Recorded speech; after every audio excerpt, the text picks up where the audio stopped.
Hello there, welcome to CoreTV News for this hour. I'm Gift Ogete.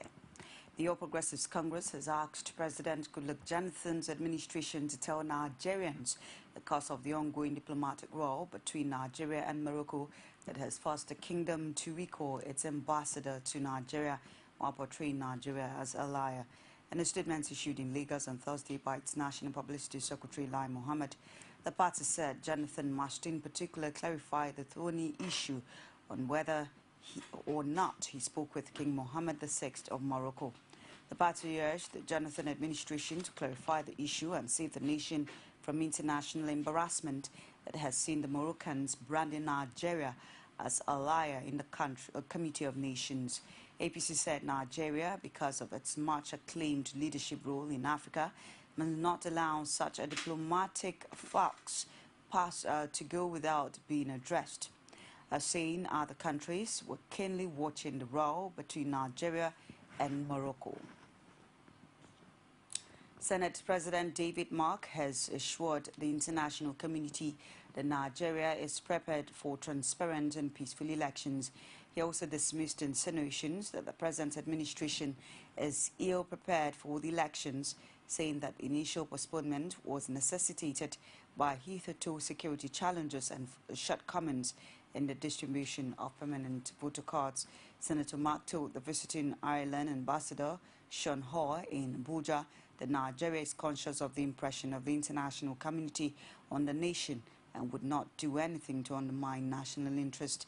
He wondered what the outcome of the polls would have been if elections were held on February 14th, when, according to him, over 23 million Nigerians had not collected their PVCs. The Senate President said the postponement was the needed respite for the electoral umpire and security operatives to put things in proper perspective before the elections. Responding, the Irish ambassador said the strategic position Nigeria occupies in the global community as the reason for the keen interest in the country's affairs. The Senate has meanwhile said that many of the senators opposed to Musiliu Obanikoro over a pending court case have cases before the anti-graft agency. Senate spokesman Naya Baribe said at a news conference after plenary that in spite of the pending matters, the senators had not been barred from performing their legislative duties. He also insisted that the Senate did not breach any of its rules in clearing the former senator. Well, what we know, as a matter of fact, is that there were allegations against Senator Musiliu Obanikoro. But in our law and in the Constitution of Nigeria, anything that is a mere allegation that is not in any way a court decision is nothing but a mere allegation. And every man in Nigeria and every woman and every citizen of Nigeria is deemed to be innocent until proven guilty.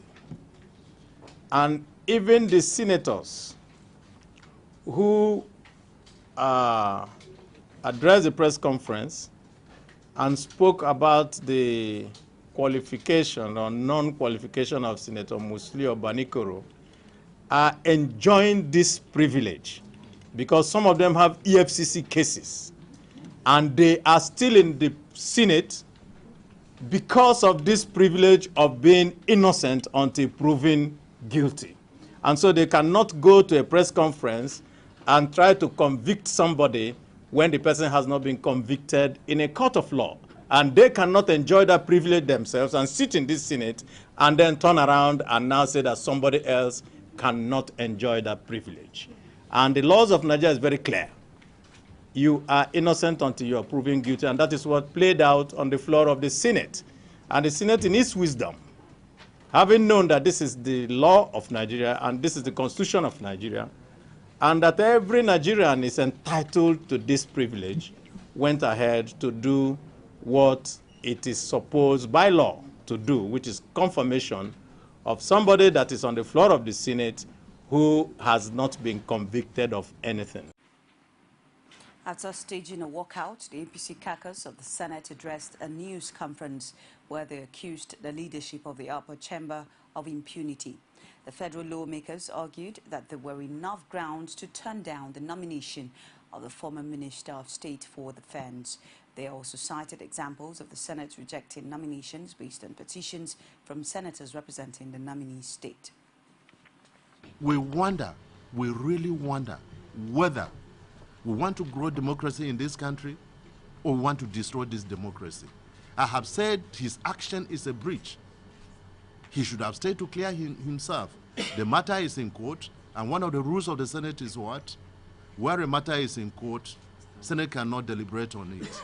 Of course, it is true that this Senate also has a tradition that a former senator coming as a nominee should be allowed to just take a bow and to leave. But this is subject to certain conditions. There is the presumption of what integrity exhibited by the senator outside the chambers as well. It is not something that is just restricted to a serving senator. When you leave chambers, it is expected that you are a good ambassador of the Senate, and therefore your conduct must be exemplary. We cannot say so respecting this issue. So we have an upcoming election. And one wonders, what is the rush in trying to bring back a former Minister of Defense who has been alleged and clips shown that he compromised his office? It then shows that you oppose card readers, you oppose permanent voters card, you oppose everything that will make for a credible election, and you want to bring back somebody who is alleged to have been tainted by all evidence. Somebody asked, where do we go? We are Democrats and we are patriots. Yeah. We are fighting for our country, but we are fighting for our country under the rule of law. So we allow the court case to go its own home. What the Senate have done today can be nullified by court. And if it's nullified by court, that screening stands null and void. Okay. The National Assembly on Thursday unanimously agreed on a crude benchmark of $53 per barrel for the 2015 budget. This decision was taken after the meeting of Conference Committee on the 2015-2017 Medium-Term Expenditure Framework (MTEF), led by Senator Ahmed McAfee, submitted their report for Senate for consideration. After the consideration of the report, Senate unanimously approved the new benchmark. We'll bring you details later. The presidential candidate of the All Progressives Congress, Muhammadu Buhari, has again dispelled suggestions that he is a religious fanatic. He insisted that nobody can impose Sharia law on the entire country. Buhari said this at the town hall meeting in Kaduna, which attracted a cross-section of Muslim and Christian clerics. The APC presidential candidate was represented by his running mate, Yemi Oshibajo. And it is so also in Islam, it's so also amongst Muslims. There are different schools of thought, different schools, and it's difficult to regulate them under one body or one set of bodies. So we have to keep regulating everybody under the law. The law of the land is that you have freedom of conscience and freedom of religion, but you are not allowed to prevent other people from practicing their religion. You are not allowed to use violence. If you do, you infringe the law of the land. What is important is that we must create a level playing field so that if anybody offends of whatever religion, he is brought to justice. That is very, very important. The only regulation we can have for religion is the law of the land. The Constitution is clear, and we must ensure we enforce the laws of the land. Kaduna Metropolis literally stood still for the presidential candidate of the All Progressives Congress, Muhammadu Buhari, as he began the final lap of his campaign rally. Speaking at the well-attended zonal rally at the permanent site of the Kaduna International Trade Fair Complex along Zaria-Kano Expressway, Buhari said his administration will not condone with stealing if given the mandate on March 28. On the issue of past corrupt leaders facing trial in various courts across the country, he pledged to allow the court to decide on those cases. Buhari, however, noted that whoever is indicted of corruption between 1999 and the time of his swearing in would be pardoned. I am going to draw a line. Anyone who is involved in corruption after I assume office will face the music. The APC presidential candidate called on all his supporters not only to embrace his clamor for change, but to also to get their permanent voter cards and vote out the PDP. He said another 4 years for under PDP would make it 20 years of poverty, corruption, lack of power supply, as well as several challenges militating against the development of the country. The rally was to have been held at the Murtala Muhammad Square in the metropolis, but APC was denied access to the place.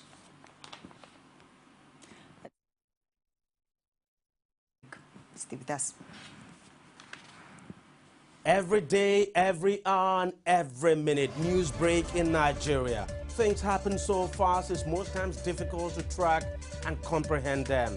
But that's what we do right here on Digi360. 2015, would you want to come back again? It's like asking Jesus Christ if he knew he was going to die, will you want to come back as the savior of the world again? We do not just help you track the stories, we break them down, explore all the angles, analyze the issues so that you can fully comprehend the stories and use them to make the right decisions.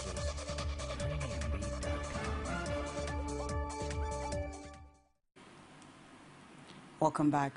Now you can always catch us on our social media platforms on Facebook, facebook.com/CoreTV News. On Twitter at CoreTV News NG. And on YouTube, it's youtube.com/CoreTV News. The national leadership of the Labour Party says it is throwing its weight behind the re-election bid of President Goodluck Jonathan. According to the national chairman of the party, Abdul Qadir Abdul Salam, the choice of Jonathan as a party's presidential candidate is due to his sterling performance in office. Omotayo Alo completes this story. As the ancient city of Ibadan plays host to the 7th International Executive Council meeting of Labour Party, with the central theme, the emergence of a presidential candidate, national officers of the party unanimously passed a vote of confidence in the re-election bid of President Jonathan, endorsing him as the party's presidential candidate. SPC has refused to tell us, expose the details of his health condition. As such, we cannot rely on his ability and his health condition to carry out the function of state. Educational qualification. Any person who does not have educational qualification will certainly not know his age and cannot fit to rule a nation in this century of computer age. We cannot accept an analog president to rule this nation. Not mere endorsement. Everybody has been doing endorsement. We're going to go all out, campaign for such person. And at the end of the day, Nigeria and that person will certainly be the president. Because Labour Party has said we must have a say on who rules Nigeria. For these Labour Party governorship candidates in Akwa Ibom and Kwara State respectively, the party is the only one that could better solve Nigeria's socio-economic challenges and reposition it for optimal performance.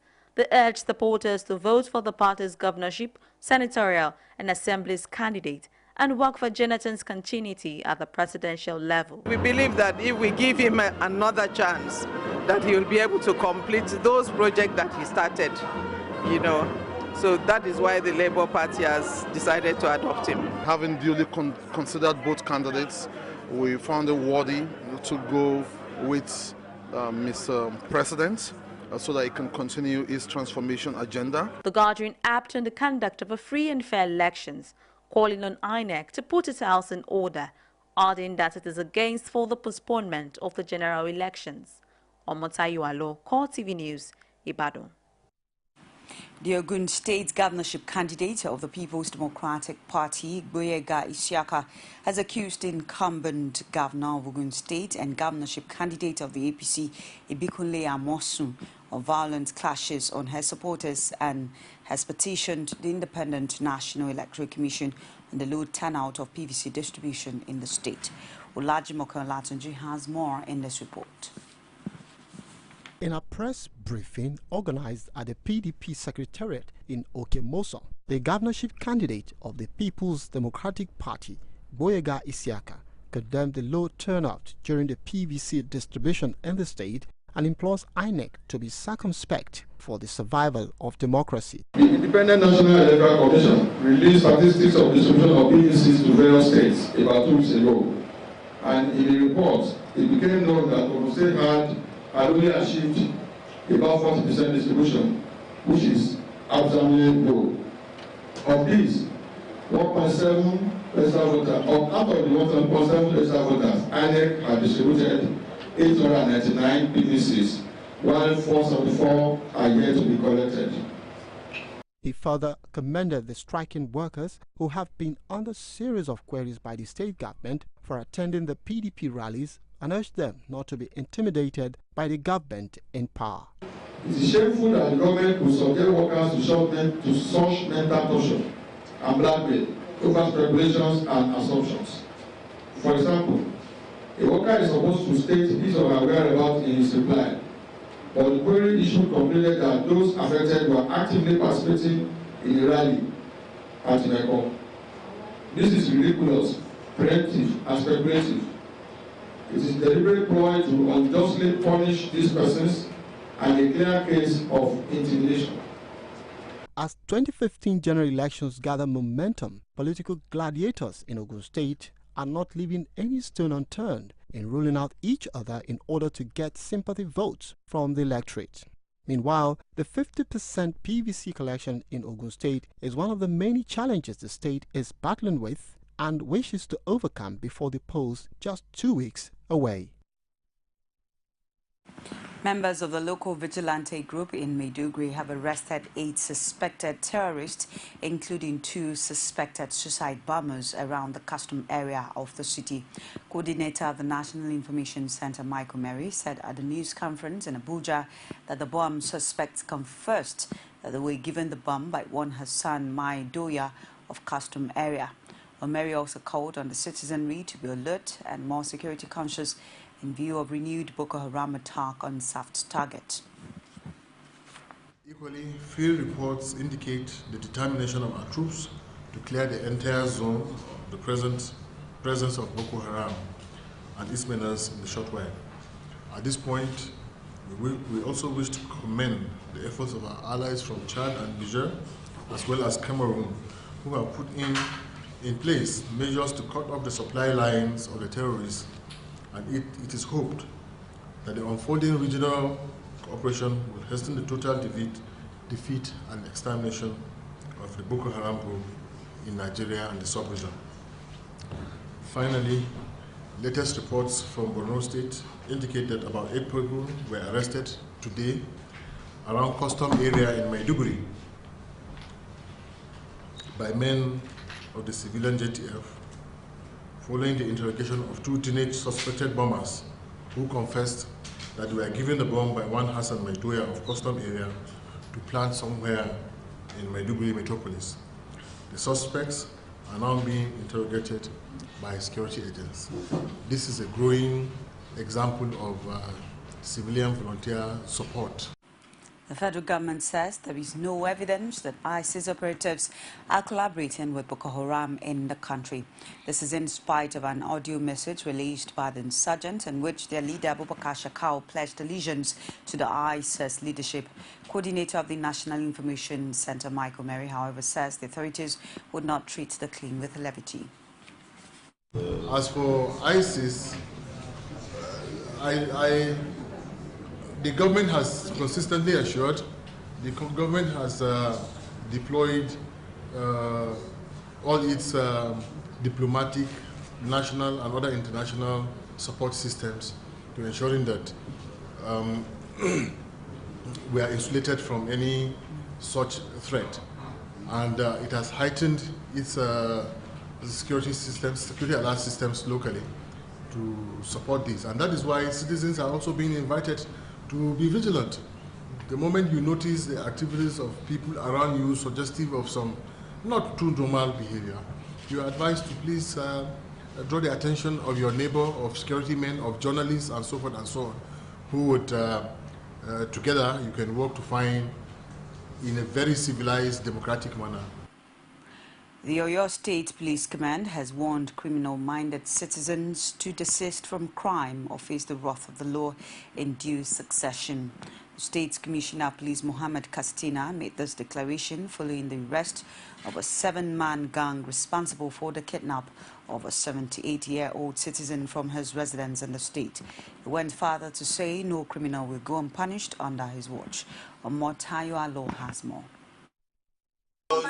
Spectacle where an innocent 70-year-old man was kept for 1 week.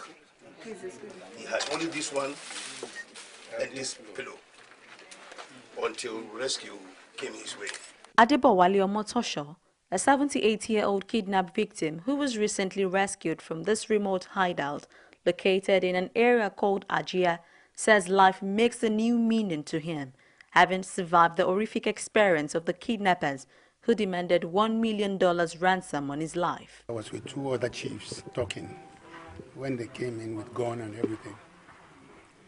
And after they dealt, they took me by my collar and said, "You follow us." And put me in the car and drove and blinded my face so I wouldn't know which way.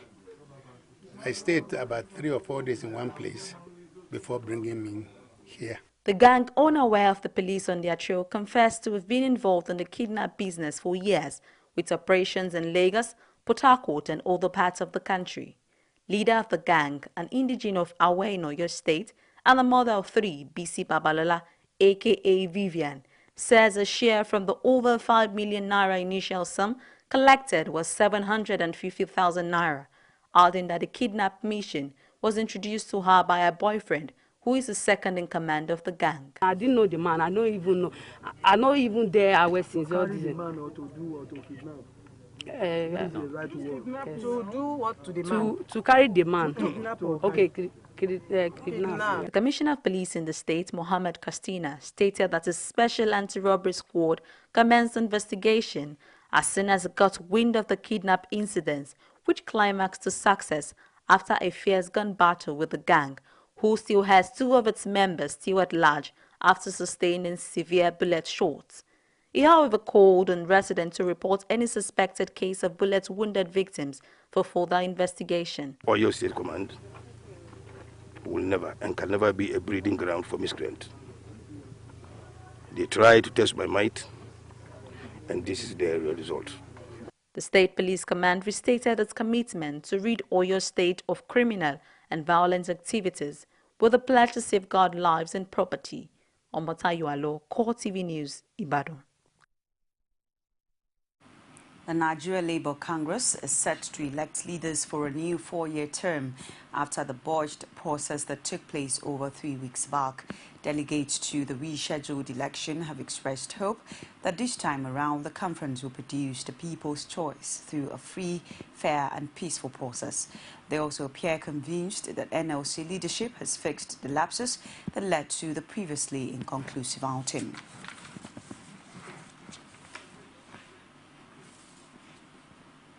It's CoreTV News on the hour. We'll take another break.